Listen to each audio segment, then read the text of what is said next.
Humigit kumulang 3 beses ako mismo ang nag-deliver ng basura sa bahay ni Congressman Saldico, sa Horizon Resident at sa mga bahay ni Speaker Romualdez sa 42 Mackenzie Street, Taguig. Meron po siyang personal na kaalaman para ikonekta si Representative Saldico kay former Speaker Martin Romualdez. Mr. Chair, I'm calling Mr. Orly Regala Gutesa. Ako po'y nagpapasalamat sa pagkakataong ito. Ako po ay lumabas upang magsalita sa isyu na ito. Bilang isang dating sundalo, inaalay ko ang aking buhay para sa ating bansa. Sa pagkakataong ito, nagdesisyon akong magsalita at maglabas dahil ayokong maging masama ang kinabukasan ng aking mga anak, apo ko sa darating na panahon. Ngayon ko po napagdugtong-dugtong yung naging partisipasyon ko po sa anomalya at korupsyon na ginawa at lumalabas sa hearing na ito.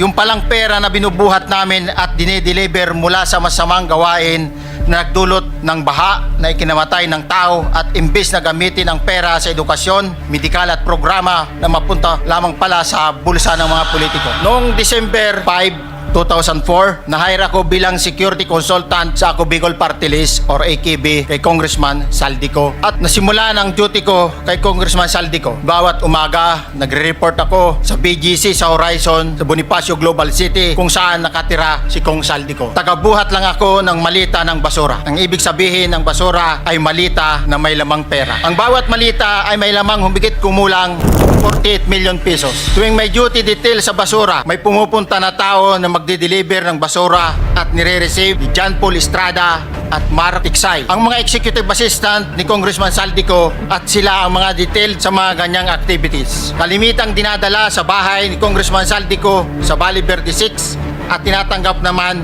ni Mark at ni Paul. Ang isa ba ang nasabing basura, ito ay bawas na. Halimbawa, nag-akyat kami ng 46 na malita. Ibababa lamang namin ay 35 malita para i-deliver sa bahay ni House Speaker Martin Romualdez.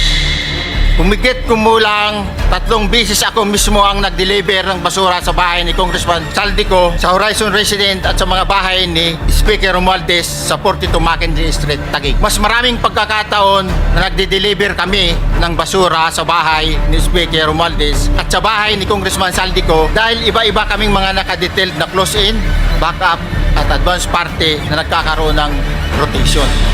Alam ko po, nanganganib ang buhay ko at ang aking pamilya sa ginawa kong paglalahad na ito. Sa katotohanan ng lahat ay nilagdaan ko ang salaysay na ito ay kusang loob at walang anumang pamimilit at bunsod lamang ng hangarin matulungan ang ating bansa